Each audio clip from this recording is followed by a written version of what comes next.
विषय पर एक विस्तृत और विचारशील टिप्पणी प्रस्तुत की गई है। यदि कर्म सत्य है, तो अच्छे लोग कष्ट क्यों सहते हैं? गीता हमारी धारणाओं को चुनौती देती है।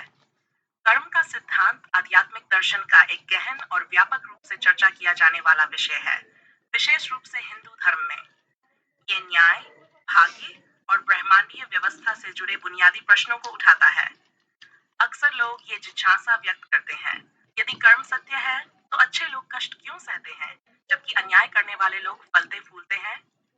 ये प्रश्न नया नहीं है, इसे सदियों से पूछा जाता रहा है और श्रीमद् भगवद गीता इस पर गहरी अंतर्दृष्टि प्रदान करती है, जो हमारी पारंपरिक मान्यताओं को चुनौती देती है।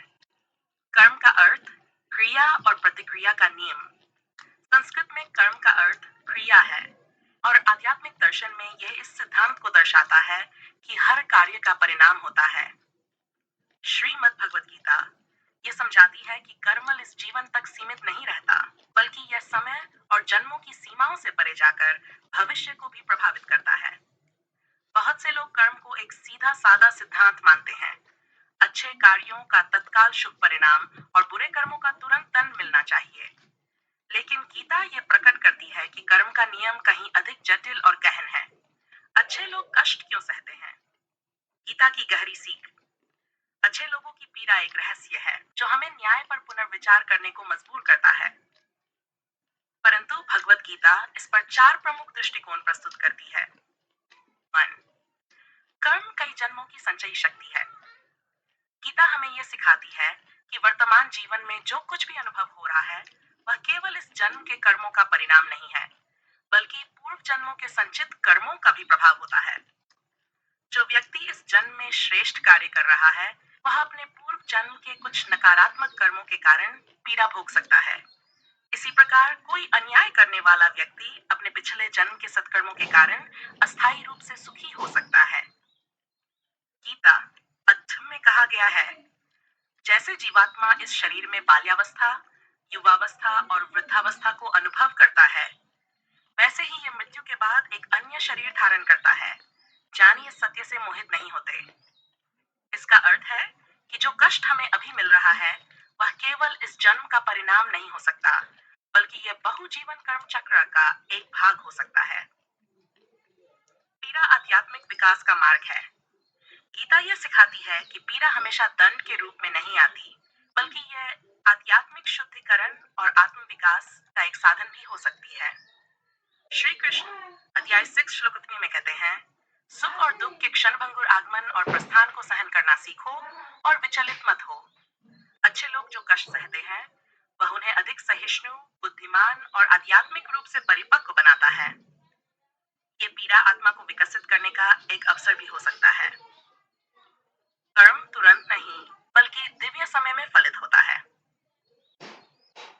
हम यह अपेक्षा करते हैं कि कर्म तुरंत फल देगा, लेकिन गीता यह स्पष्ट करती है कि कर्म ब्रह्मांडीय समय के अनुसार कार्य करता है, न कि मानव की त्वरित अपेक्षाओं के अनुसार।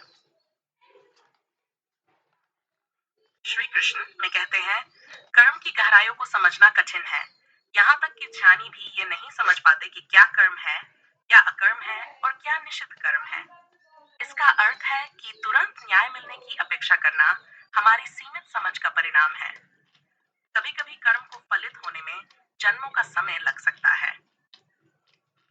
धर्म और ईश्वरीय इच्छा का महत्व। गीता हमें सिखाती है कि सही मार्ग पर चलते रहना ही सबसे महत्वपूर्ण है, भले ही जीवन में कठिनाइयां क्यों ना आए। अर्जुन, जो युद्ध करने से हिचक रहे थे, को श्री कृष्ण ने बताया कि उन्हें अपने धर्म के अनुसार कार्य करना चाहिए, चाहे परिणाम कुछ भी हो। श्री कृष्ण अध्याय में कहते हैं, कर्म करने में तेरा अधिकार है, परंतु कर्म के फल में नहीं। इसलिए तू फल की चिंता मत कर, नहीं अकर्मण्यता की ओर झुक। इसका अर्थ यह है कि अच्छाई किसी इनाम की अपेक्षा से नहीं की जानी चाहिए। सच्ची अच्छाई वह है जो किसी भी परिस्थिति में बनी रहती है। तो क्या बुरे लोग दंड से बच जाते हैं? यदि अच्छे लोग अपने पिछले जन्मों के कर्मों के कारण कष्ट भोग सकते हैं, तो क्या बुरे लोग अपने दुष्कर्मों से बच सकते हैं? नहीं। श्री कृष्ण अध्याय 6 श्लोक 3 में कहते हैं, जो दुष्ट और ईर्ष्यालु होते हैं, उन्हें मैं बार बार नीच योनियों में जन्म लेने के लिए मजबूर करता हूँ। इसका अर्थ है कि जो लोग अधर्म का अनुसरण करते हैं वे अगले जन्मों में अपने बुरे कर्मों का फल अवश्य भोगेंगे। पीड़ा से कैसे निपटें? गीता के उपदेश। यदि जीवन में पीड़ा निश्चित है तो हमें इसका सामना कैसे करना चाहिए? गीता हमें एक सशक्त मार्गदर्शिका प्रदान करती है। अन समता भाव अपनाओ, सुख और दुख को समान रूप से स्वीकार करो। ड अच्छे कर्म करते रहो, कठिनाइयों के बावजूद अपने धर्म का पालन करो। दिव्य न्याय पर विश्वास रखो, कर्म का न्याय समय के साथ अवश्य होगा। मोक्ष की ओर बढ़ो, परम शांति के लिए आत्म साक्षात्कार का प्रयास करो। श्री कृष्ण अध्याय 18 में कहते हैं, सभी प्रकार के धर्मों को त्याग कर केवल मेरी शरण में आओ, मैं तुम्हें समस्त पापों से मुक्त कर दूंगा, भय मत करो। निष्कर्ष, गीता हमारी मान्यताओं को चुनौती देती है। यह स्पष्ट करती है कि कर्म का न्याय तत्काल नहीं होता, बल्कि यह जीवन के गहन चक्रों में कार्य करता है। अच्छे लोग पीड़ा भोग सकते हैं, लेकिन यह उनके आध्यात्मिक उत्थान का एक माध्यम भी हो सकता है। सच्चा समाधान ये नहीं है कि हम दुख से बचें, बल्कि यह सीखें कि दुख से ऊपर कैसे उठें। गीता का संदेश हमें यह सिखाता है कि सच्चा जीवन वही है जो हर परिस्थिति में धर्म और सत्य के मार्ग पर अडिग रहता है। यह विस्तृत हिंदी अनुवाद विषय की गहराई को उजागर करता है।